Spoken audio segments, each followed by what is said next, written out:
She was crying in silk. Not the delicate tears brides dab away with lace handkerchiefs while smiling for photographs. Not the soft, sentimental kind. These were quiet, suffocating tears, the kind that burn behind your eyes because you already know something irreversible has happened. The guests had barely left.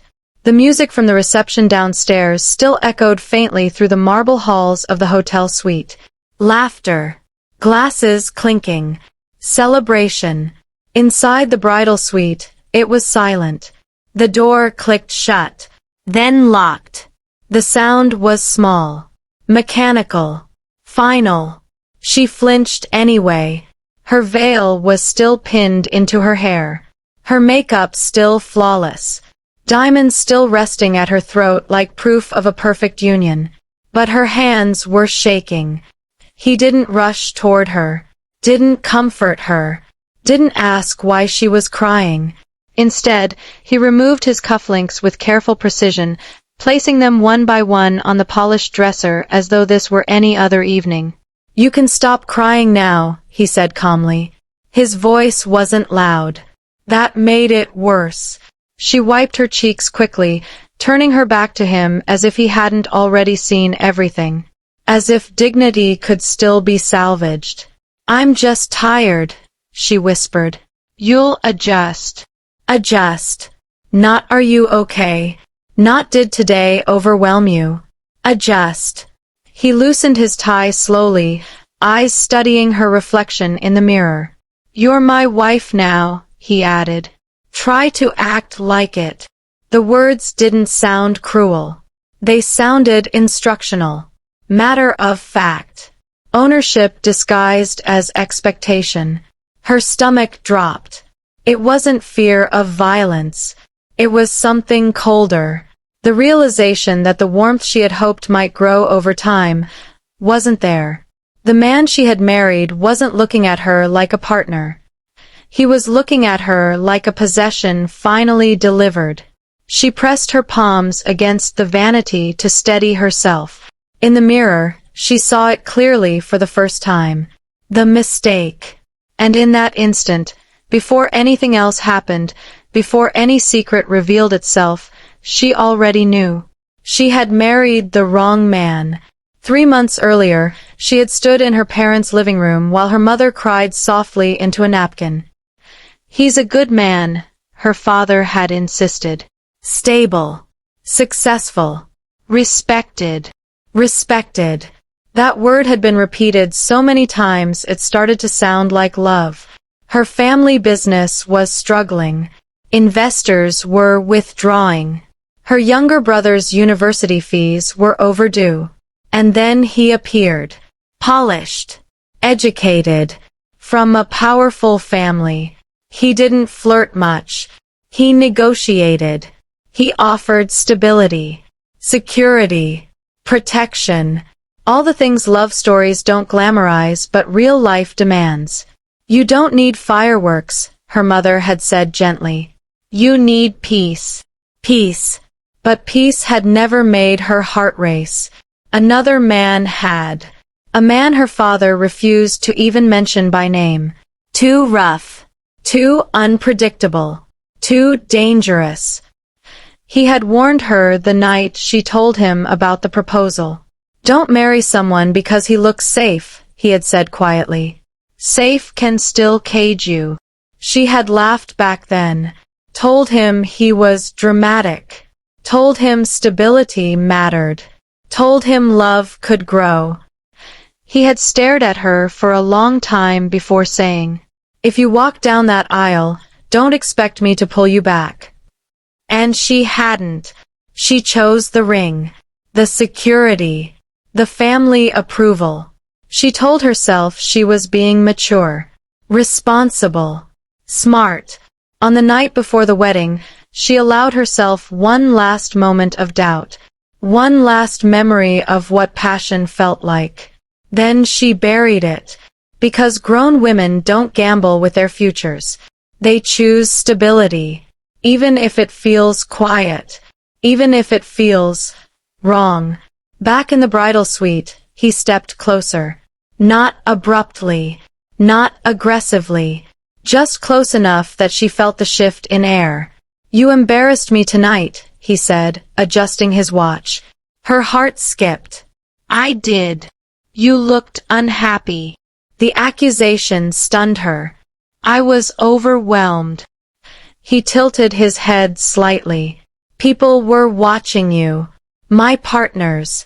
My family. Appearances matter." There it was again. Not concern. Image. Reputation. Control. He reached up and removed her veil himself, fingers brushing her hair, not tenderly but deliberately. "You'll learn," he continued. "My wife doesn't cry in public." My wife. She felt smaller with every repetition. "I didn't realize there were rules," she said softly. "There are always rules." His hand rested briefly on her waist. Not squeezing. Not hurting. Claiming. "You don't need to think too much anymore," he added. "I'll handle things. Just support me." Support. Stand beside. Smile. Obey. The room felt tighter. The walls closer. Her wedding dress suddenly heavy against her skin. She had mistaken composure for kindness, authority for strength, silence for depth. But there was no warmth in him, no flicker of softness, only calculation.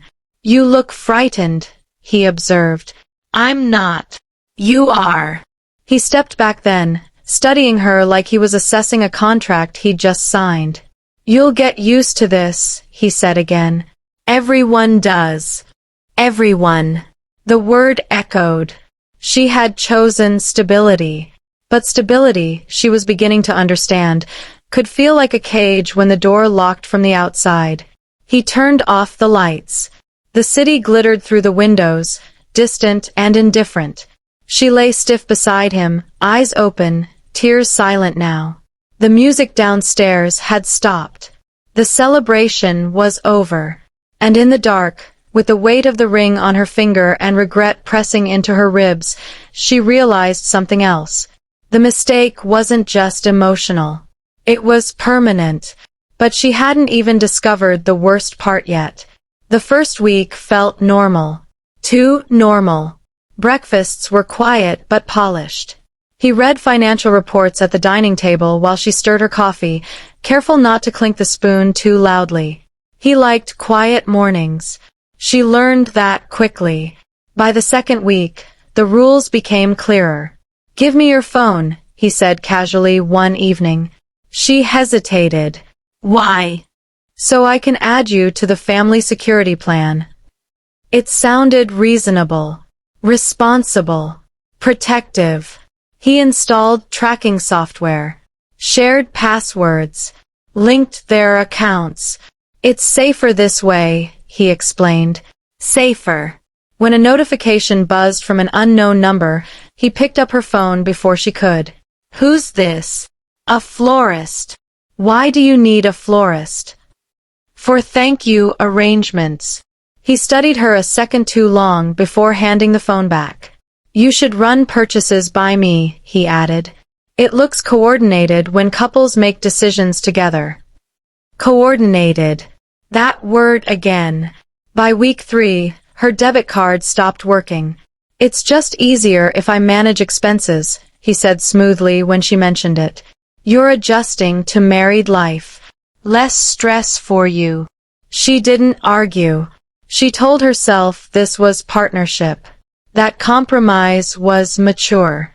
But partnership didn't feel like asking permission to buy coffee. He began correcting small things. The way she laughed. The way she spoke during dinners. The shade of lipstick she wore to events. "That color is distracting," he murmured once before a gala. "You're not supposed to outshine the host." When she disagreed gently, he smiled, not warmly, but patiently. "You're overthinking again," he'd say. "I'm trying to help you." Help. Whenever she felt discomfort rise in her chest, he reframed it. "You're emotional. You're tired. You're adjusting. Slowly, she stopped trusting her own reactions. If she felt uneasy, maybe she was dramatic. If she felt dismissed, maybe she was sensitive. If she felt trapped, maybe she just needed time. He discouraged visits to her parents. They rely on you too much, he said. You have a new family now. He declined invitations from her friends. They gossip, he explained. They don't understand our lifestyle. Her world shrank quietly. No screaming, no bruises, just fewer calls, fewer outings, fewer choices. He controlled the schedule. He controlled the finances. He controlled the narrative. At night, when she lay beside him, she felt something she couldn't quite name. It wasn't fear. It was erasure. The slow disappearance of the woman she used to be. And the worst part? From the outside, her life looked perfect. Luxury, security, prestige. She had everything. Except air. She saw him on a Tuesday afternoon. She hadn't meant to leave the house alone, but the silence inside had become too loud. She told her husband she needed fresh air. He approved it, with conditions. Be back in an hour, he said. Driver will wait. She chose to walk instead. The city felt unfamiliar, like she was moving through someone else's life. And then she heard her name. Not Mrs. Not his surname. Her name. She froze. He was standing across the street, hands in his pockets, expression unreadable. The man she had convinced herself she no longer needed. Time didn't soften him. If anything, he looked steadier, stronger, less reckless than before. He didn't smile. He didn't rush toward her. He just looked at her. And in that look was recognition, not of the dress, not of the ring, of her. You look different, he said quietly when they stood face to face. She forced a polite nod. I'm married. I can see that. Silence stretched between them. Cars passed. Pedestrians brushed by. But the world felt paused. How are you? He asked. The question was simple. It shattered her. I'm fine, she replied too quickly. He tilted his head slightly. You don't look fine. She swallowed. I am.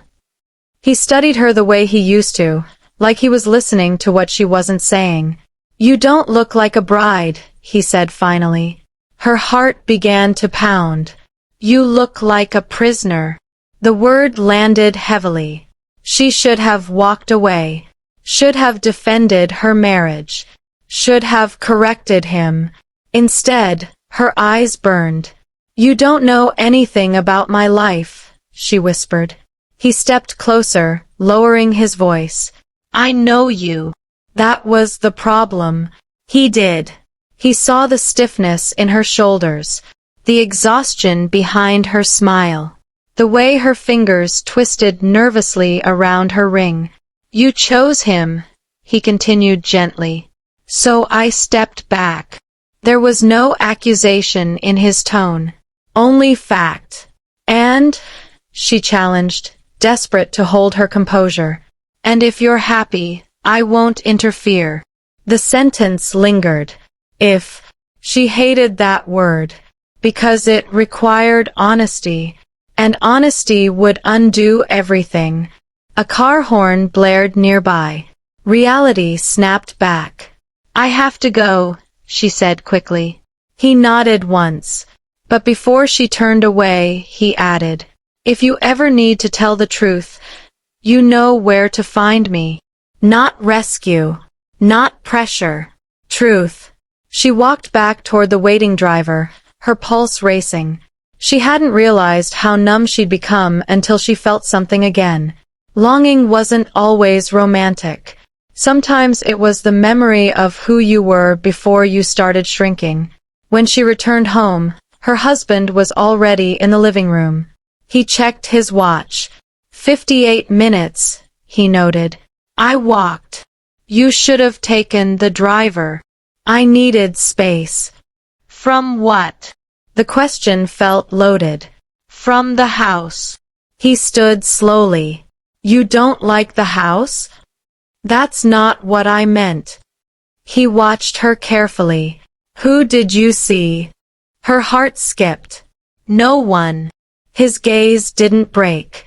You're not a good liar. The air shifted. The cage tightened. Dinner that night was colder than usual. He didn't raise his voice. He didn't accuse. He dissected. You've been distracted lately, he began. I've just been tired. You're distant. I'm adjusting. He leaned back in his chair. I've invested a lot into this marriage. Invested. The word felt transactional. My family attached their reputation to you, he continued. I expect loyalty. You have it. Then prove it. How? Cut off unnecessary attachments. She knew what he meant. I don't talk to him, she said quickly. I didn't say a name. Silence. He smiled faintly. You see how guilt works? Her chest tightened. I'm not guilty. Then you won't mind if I make a few calls. To who? Old friends. Just to clarify boundaries. Her pulse spiked. There's no need. Then why are you nervous? He stood, walking around the table slowly. You're my wife, he said again, softer this time. Public perception matters. Scandal destroys families. I would never embarrass you. I hope not. The way he said it wasn't reassurance. It was warning. He stopped behind her chair, rested his hands lightly on her shoulders. You made a choice, he murmured. Don't make me regret it. Regret. Not love. Not partnership. Regret. She stared straight ahead, breathing carefully. I won't, she said. He squeezed gently, just enough to remind her of pressure. I'd hate for rumors to start, he added, especially about a wife who can't let go of her past. Tears threatened again, not because he yelled, but because he controlled the story. If he decided she was unstable, people would believe him. If he hinted she was unfaithful, society would judge her first. Power wasn't loud. It was strategic. That night, she lay awake long after he slept. Her mind replayed the afternoon. You look like a prisoner. The word echoed. Was she? Or was she dramatic like he claimed? Maybe she needed time. Maybe she was ungrateful. Maybe she was. She turned on her side, pressing a hand against her stomach as nausea rolled through her. She blamed the stress, blamed the tension, blamed everything except the possibility forming quietly beneath her doubt. 3 weeks later, she missed her cycle. The nausea didn't start dramatically. It crept in, a faint dizziness while brushing her teeth, a sudden aversion to the smell of coffee she once loved, a heaviness in her limbs that sleep didn't fix. She blamed stress. Her body had been under tension for weeks. Anyone would feel off balance. But when she found herself gripping the bathroom sink one morning, breathing slowly to stop the room from spinning, something colder slid into her thoughts. Her cycle was late. Not by much. 5 days. She told herself it was normal. Stress disrupts hormones. Anxiety shifts patterns. Still, she counted again. 5 days. By the 7th day, she stopped lying to herself. She bought the test alone. No driver. No announcement. She told her husband she was visiting a boutique. The pharmacy lights felt too bright. The cashier didn't look at her twice. It was a small box. It weighed nothing in her hand. but it felt heavier than her wedding ring. Back home, she locked the bathroom door. Her heart pounded so loudly she was certain it echoed. She stared at the instructions longer than necessary, as if the words might rearrange themselves into something less final. "This is ridiculous," she whispered. She wasn't careless. She wasn't reckless. She was married. This shouldn't feel like danger. But it did. Minutes stretched into something unbearable. Then the lines appeared. Clear. Unmistakable. Positive. The world didn't shatter. It narrowed. Her breath left her body in one sharp exhale. Pregnant. She sank slowly to the edge of the bathtub. Pregnant. Her first instinct wasn't joy. It wasn't excitement. It was fear. Not because she didn't want a child, but because timing matters. And something about this timing felt wrong. She stood abruptly, shaking. Maybe the test was faulty. Maybe stress altered the result. Maybe she needed confirmation. By afternoon, she sat in a sterile white clinic, hands folded in her lap, pretending calm. The doctor spoke gently. "Based on your last cycle, you're approximately 4 weeks along." 4 weeks. The number echoed. 4 weeks. Her mind began calculating automatically. Wedding day. Reception. Honeymoon. Arguments. 3 weeks of marriage. 4 weeks pregnant. Her pulse thudded in her ears. The doctor continued explaining vitamins, care, scheduling future scans. She nodded at appropriate intervals. But the math wouldn't stop. 4 weeks. The room felt smaller. When she left the clinic, she didn't cry. She didn't smile. She simply sat in her parked car, staring at nothing. Pregnant. The word felt both sacred and catastrophic.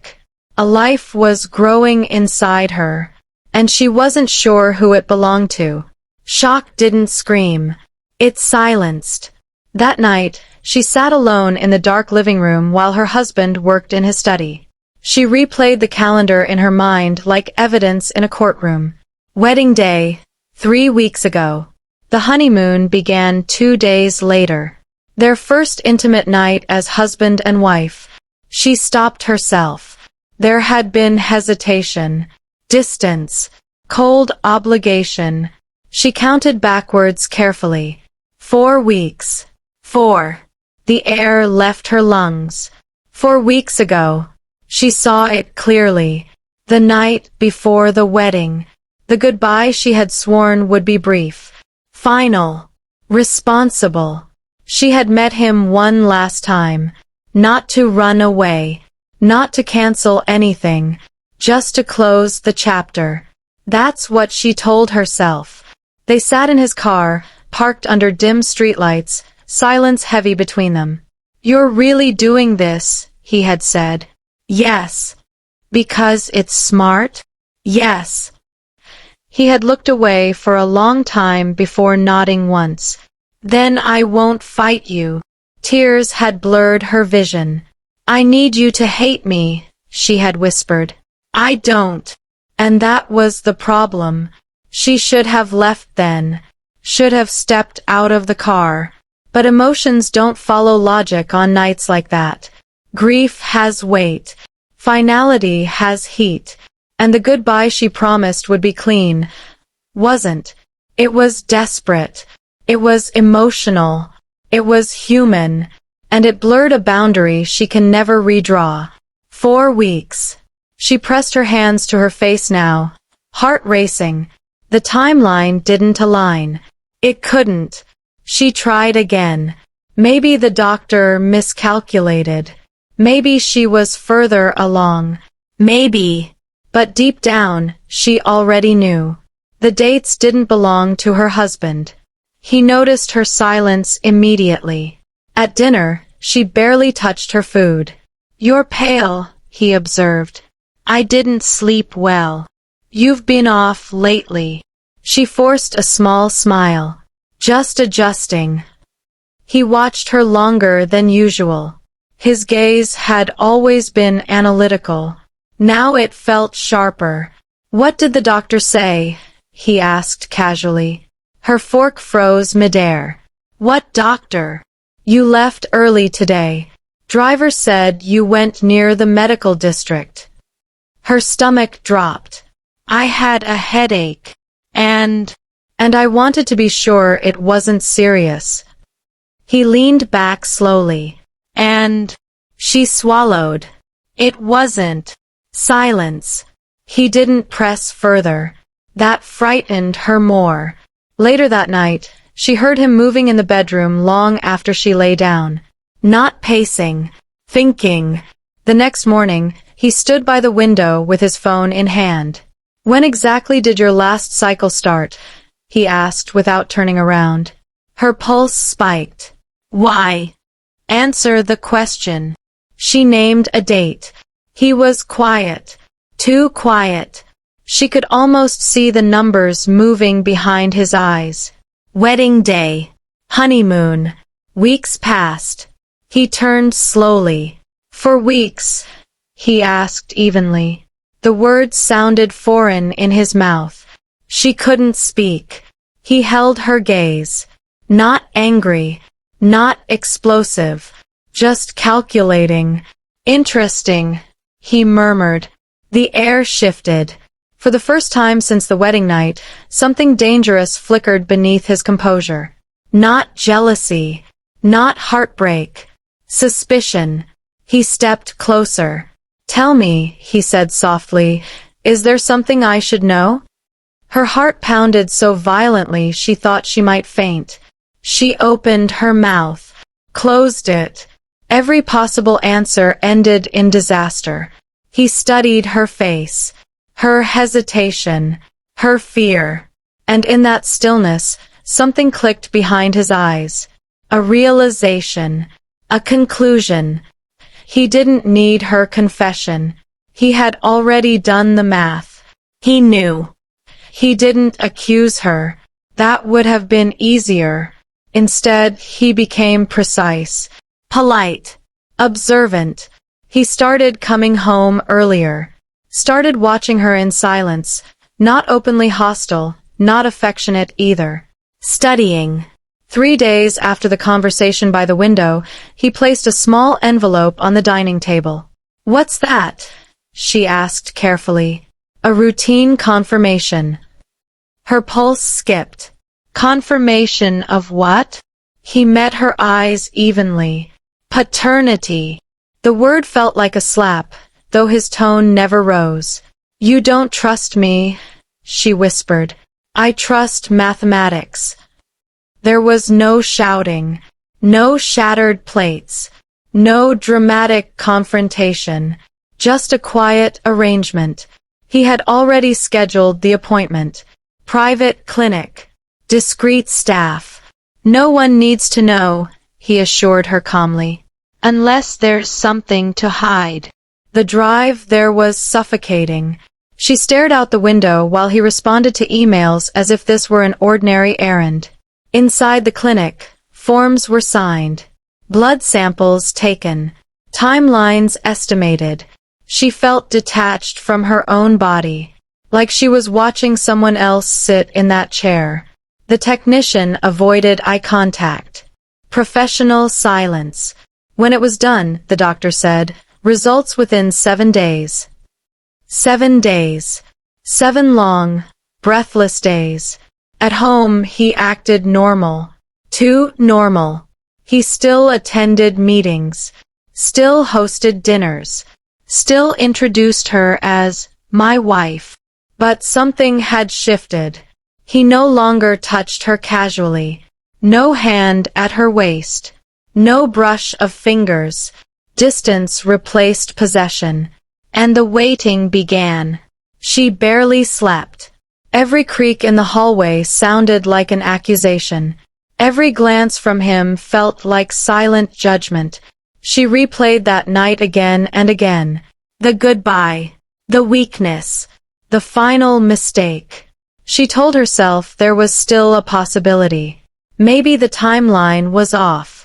Maybe conception happened later. Maybe. On the 6th day, she woke with a crushing weight in her chest. Intuition doesn't need paperwork. It already knows. On the 7th day, he received the call. He didn't answer it in front of her. He stepped into his study, closed the door, locked it. The silence stretched longer than any argument ever had. When he emerged, his face was unreadable. Not broken, not furious, just composed. He walked past her without speaking, placed a folder on the table, opened it, turned it toward her. Black letters on white paper. Probability of paternity, 0%. The room didn't explode. It froze. Result, not husband's child. She waited for shouting, for accusations, for something loud enough to match the catastrophe unfolding inside her. But he simply poured himself a glass of water, took a slow sip, then looked at her like she was an equation finally solved. "I suspected," he said calmly. Her voice trembled. "Then why marry me?"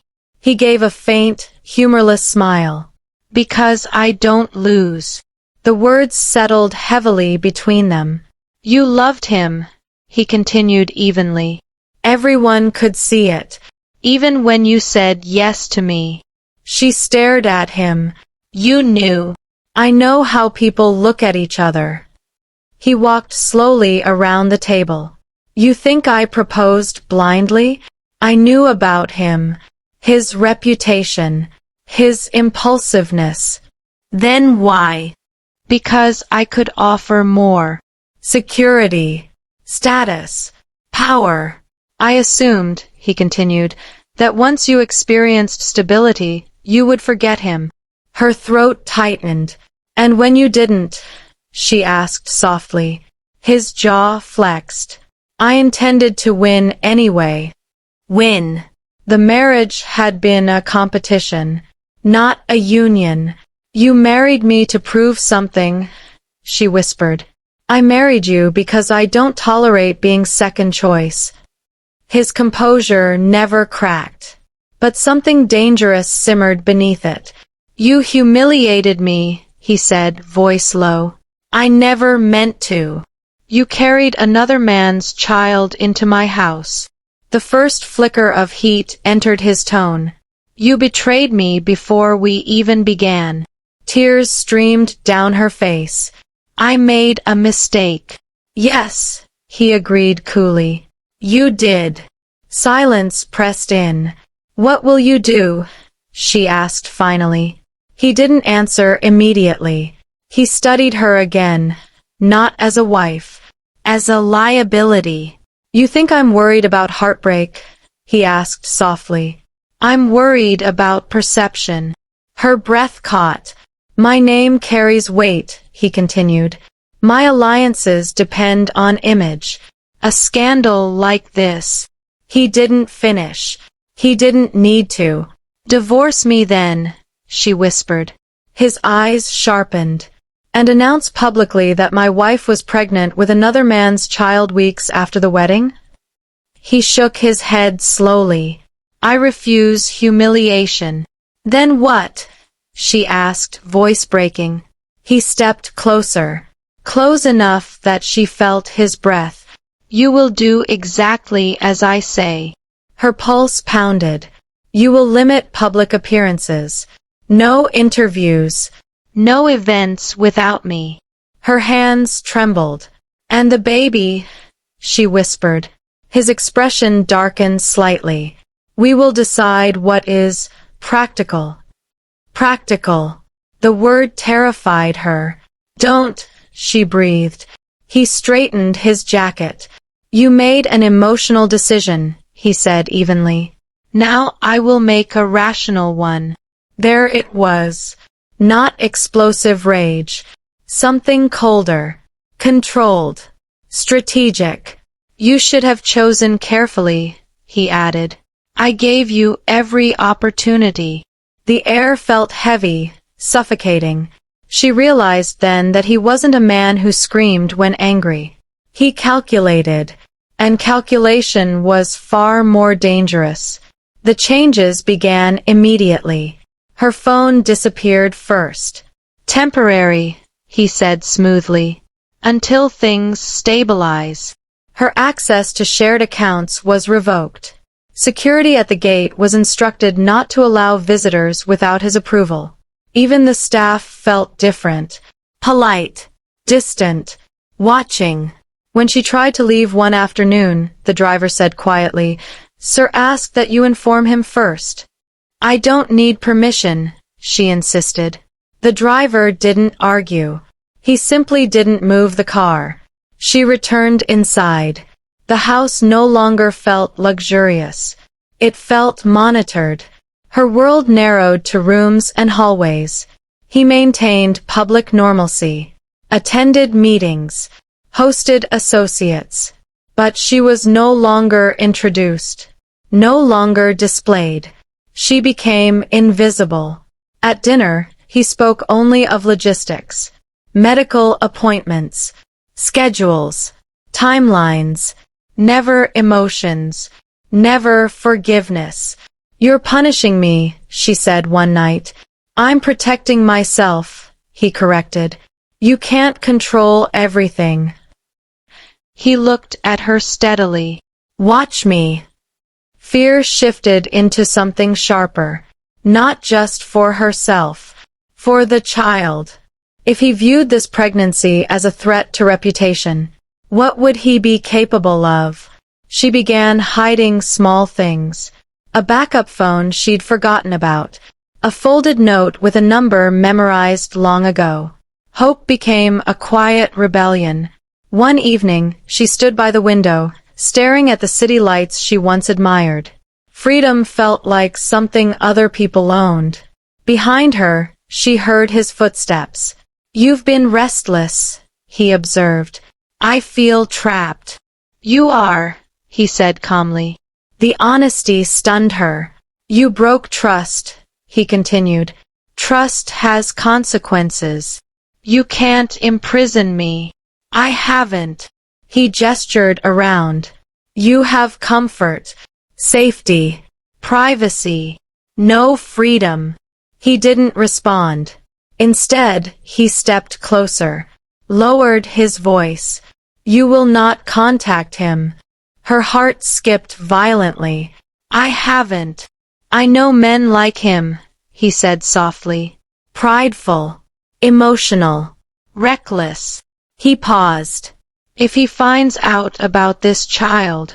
The unspoken threat lingered. "What?" she demanded. "He won't handle it quietly." The room felt colder. Was he warning her? Or threatening him? Before she could ask, a sharp knock echoed through the hallway. Not from inside. From the front gate. Voices raised. Security arguing with someone outside. Her pulse surged. He frowned slightly. "That's unusual," he murmured. The shouting grew louder. A familiar voice cut through the tension. Deep. Unmistakable. Her breath stopped. Her husband's expression hardened. And in that moment, she realized something catastrophic. Then someone else found out. The shouting at the gate didn't last long. Because he didn't shout twice. When security tried to block him, he didn't argue. He stepped forward with quiet certainty, forcing the situation to escalate without ever raising his voice. By the time her husband reached the entrance, the air outside had already thickened with tension. She stood frozen at the top of the staircase, watching. He looked different from the last time she saw him. Less wounded, more focused. His jaw tightened when his eyes found her. Not at the house, not at her husband, at her. He saw the fear. He saw the isolation. He saw the change. Security stepped aside reluctantly when her husband gave a subtle nod. "Let him in," he said calmly. The right man walked into the house like he didn't belong there, but wasn't afraid of it either. They stood face to face in the foyer. Power meeting defiance. "You shouldn't be here," her husband said evenly. "I wouldn't be," he replied, "if everything was clean." Silence pressed in. Her husband's expression didn't crack. "What exactly are you implying?" The right man didn't look at him. He looked at her. "You okay?" he asked softly. The question broke something in her chest. She couldn't answer. Her silence answered for her. He turned back slowly. "I heard she's pregnant." The word landed like a dropped glass. Her husband's eyes sharpened. "And if she is?" The right man's voice lowered. "Then we need clarity." There was no accusation in his tone. No chaos. Just direction. Her husband laughed once, without humor. "You think you have rights here?" "I think," he replied calmly, "that if that child is mine, no one touches you." The words echoed in the marble hallway. Not loud. Not dramatic. Steady. Protective. Her husband's composure thinned for the first time. "You're assuming a lot." "I'm prepared for facts." Silence. He didn't ask if it was his. He didn't demand answers from her. He stepped into responsibility without hesitation. That alone shifted the balance. Her husband saw it. And he didn't like it. They moved into the study. Doors closed. But the tension leaked through the walls. She stood just outside, listening to muffled voices that never rose, but cut sharply. Her husband began first. "You think showing up here makes you powerful?" "I think hiding truth makes you weak," the right man replied. "You have no legal standing." "That depends." Paper shuffled. A pause. Then her husband's voice hardened. "What is this?" "Documentation." Her breath caught. "Documentation. I anticipated something like this," the right man continued calmly. "So before coming here, I consulted counsel." "Counsel. Legal. Prepared. You ran a paternity test privately," he added. "Without her representation. That's coercive." "It was consented. Under pressure." Silence. The right man continued, voice level. "If this becomes public, the narrative won't favor you." Her husband's tone turned colder. "You're threatening me?" "No," he said calmly. "I'm reminding you that power isn't one-sided." More paper shifted. "You've limited her movement. Restricted communication. That's unlawful confinement." "That's my wife. Not your property." The words sliced. A long pause followed. When her husband spoke again, his voice was lower. "You're overestimating your leverage." "Am I?" Another document slid across the desk. "There are staff willing to testify. Security footage. Communication records." Her husband stood abruptly, chair scraping softly against the floor. "You think scandal won't touch you too?" he asked. The right man didn't flinch. "I'm not married to a public image." That landed. He stepped closer to the desk. "If this goes to court, we request supervised protection. Immediate separation. Financial review." Her husband's breath slowed. Measured. Dangerous. "You're playing a dangerous game." "I don't play," he replied evenly. "I prepare." Silence stretched. A silent war fought with posture and paperwork. Finally, her husband spoke, quieter than before. "You think she'll choose you?" The question hung heavy. "I think," the right man replied, "she deserves to choose freely." That was the difference. Not dominance. Not ownership. Choice. The study door opened suddenly. They stepped out. Neither looked physically shaken, but the air between them had shifted. Her husband walked past her without meeting her eyes. The right man paused briefly. "You're not alone," he said quietly. "No pressure. No claim. Just fact." Things moved fast after that. Faster than she expected. Formal separation papers were filed within days. Her husband's legal team tried to contain it quietly. But whispers spread. Not about infidelity. About control. About coercion. About private testing. The narrative shifted. Not humiliation. Concern. Influential partners began distancing themselves subtly. No public statements. Just fewer invitations. Fewer collaborations. Reputation, once polished, began to crack. He tried to regain control. Offered settlements. Non-disclosure agreements. She refused to sign immediately. For the first time, she had representation. For the first time, she had someone advocating for her autonomy, not her silence. Temporary protective orders were granted. Her phone was returned. Her access restored. The house no longer held her. She moved into a private apartment arranged through council. The first night there, she stood by the window, the city lights no longer distant. She could breathe. Her husband attempted one final meeting. Public cafe. Neutral ground. "You're making a mistake," he told her evenly. "I already made one," she replied. "You think he loves you?" "I think he respects me." That was enough. He leaned forward slightly. "You'll regret this." She held his gaze. Not as much as staying. For the first time, something fractured visibly in him. Not rage. Loss of control. And that was his greatest fear. The divorce proceedings became official. Public filings surfaced. Discreet headlines hinted at irreconcilable differences. No details. But enough. His empire didn't collapse overnight. But the image of invincibility did. And image was everything to him. Justice didn't roar. It unfolded. Steadily. Strategically. And for the first time since the wedding night, she felt something unfamiliar. Safe. Protected. Seen. But protection doesn't decide love. Legal victory doesn't resolve emotion.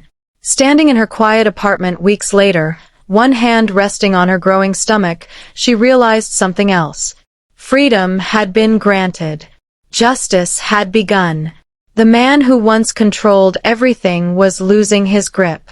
But she still stood at a crossroads. Because safety is not the same as choice. And love is not the same as gratitude. She was free. She was protected. She was no longer trapped. But she still had to decide. The rain had finally stopped. Not the violent, glass-rattling storm that once defined her life, just a gentle drizzle tapering into silence against the wide terrace windows. The city below glowed softly, distant and harmless. For the first time in months, she did not feel hunted by memory. She stood barefoot, one hand resting on the curve of her stomach. 7 months. 7 months of learning how to breathe without fear.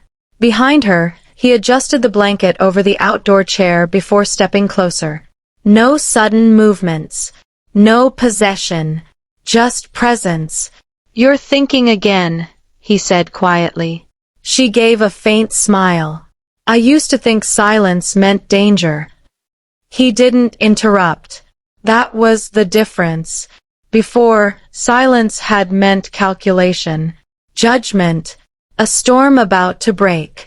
With the man she once married, the polished public figure who looked flawless beside her at charity galas, silence was punishment. She had once believed marrying into power meant protection. She believed the name, the empire, the influence would shield her from the chaos she grew up in. She had been wrong. "I thought safety was love," she finally said, her voice steady but thin around the edges. He inhaled slowly, as if he had been waiting for that confession for months. She turned to face him fully now. I thought if I chose the man who could control everything, the press, the money, the narrative, then I'd never be hurt again. I thought love was about who could protect me from the world. Her hand tightened over her stomach.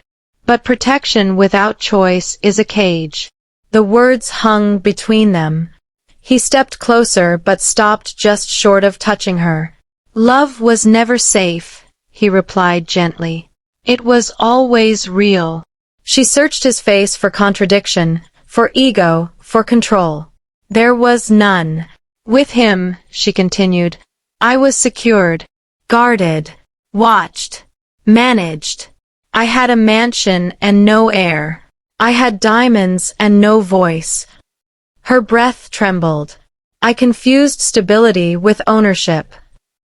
He reached for her hand slowly, giving her enough time to pull away. She didn't. With me, he said carefully, you can walk away any day, and I will still respect you. That was the difference. Not promises of forever. Permission to leave. Tears slid down her cheeks. Not dramatic, not violent. Just release. I don't love you because you saved me, she whispered. I know. I love you because you never tried to. For the first time, he closed the remaining distance and rested his forehead against hers. No possession. No dominance. Just two people standing in truth. I don't need to own your fear, he murmured. I just need to stand beside you. The baby shifted. A small, decisive movement. She exhaled, almost laughing through tears. He kicks whenever we talk about the future. Then he already has opinions. She leaned into him fully now, trusting the balance of his body against hers. I'm scared, she admitted. Of what? That I won't recognize healthy love when I see it. That trauma will keep whispering louder than reality. He kissed her temple softly. Then we'll keep choosing, he said.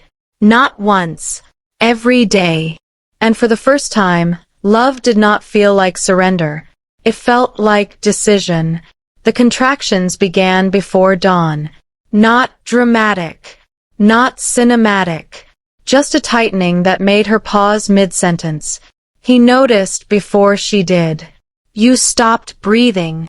She tried to brush it off, but the second wave stole the confidence from her posture. By the third, she was gripping the edge of the kitchen counter. Hospital lights were always too bright, but this time, she did not feel alone inside them. He stayed exactly where she needed him, not hovering, not commanding the nurses, not turning the room into a battlefield of control. Just present. When the pain intensified, she grabbed his shirt, pulling him close enough that her forehead pressed into his chest. I can't do this, she gasped. Yes, you can, he said, not as pressure but as faith. Hours blurred. Sweat. Breath. Tension that felt like it would split her spine open. At one point she screamed, not from physical pain alone, but from the fear of losing herself inside it. He didn't flinch. He didn't silence her. He didn't tell her to be strong. He simply held her hand and let her break without shame. You're not alone, he kept repeating. No dominance. No ownership. Only support. When exhaustion hit, she looked at him with something raw and terrified. What if I don't come back from this? You will, he said steadily. And if you don't recognize yourself, I'll help you find you again. That did it. Not strength. Not pride. Partnership. The final push came like a storm cresting. Then, silence. A heartbeat suspended in air, followed by the sharp, defiant cry of new life. The sound cut through every memory she carried. The nurse placed the baby on her chest. Warm. Small. Furious at existence. Her entire body trembled, not from pain now, but from awe. He stepped closer slowly, eyes glassy in a way she had never seen before. "Hi," she whispered to the child. "You're safe." And for the first time in her life, she meant it without doubt. He kissed her hair, then the baby's tiny forehead. Not claiming, not branding, just welcoming. "You did it," he said softly.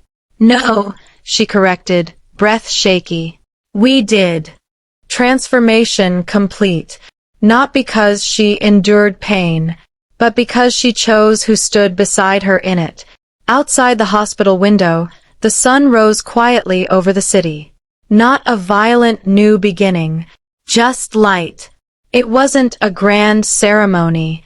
No press, no chandeliers, no orchestrated guest list designed to strengthen alliances. Just a quiet garden behind their home months later. The baby slept inside, watched by her sister. She wore white, not the suffocating couture gown from her first wedding, but a simple dress that moved when she breathed. He wore no tuxedo, just a linen shirt with sleeves rolled up. There were no vows written by lawyers, no contracts thicker than emotion, just choice. She stepped closer first. "I don't want a rescue," she said clearly. "You won't get one. I don't want protection that feels like control. You won't have it." She held his hands. "I want partnership. You have it." He swallowed once before speaking. "I don't need you to stay because of our son. I won't. I don't need you to stay because of gratitude. I won't. I need you to stay only if you wake up every day and choose me." She smiled. "Steady now." "I do." The wind moved gently through the trees. Months ago, wind meant instability. Now it just meant weather. He pulled a simple ring from his pocket. "No spectacle," he said. "Just promise." She extended her hand willingly, not trembling, not coerced. "I choose you," she said, not because he was powerful, not because he was safe, but because he was real. He slid the ring onto her finger. "I choose you," he answered. No applause followed. No fireworks. Just the quiet certainty of two people who understood what love was not. Wrong marriage taught her survival. Right father taught her partnership. Chosen love taught her freedom. Inside the house, their son began to cry. They both laughed at the same time. "Duty calls," he said. "No," she corrected gently. "Love calls." They walked back together, not one leading, not one following. Side by side. As the door closed behind them, the past finally lost its grip. Love had never been about safety. It had always been about choice. And this time, she chose.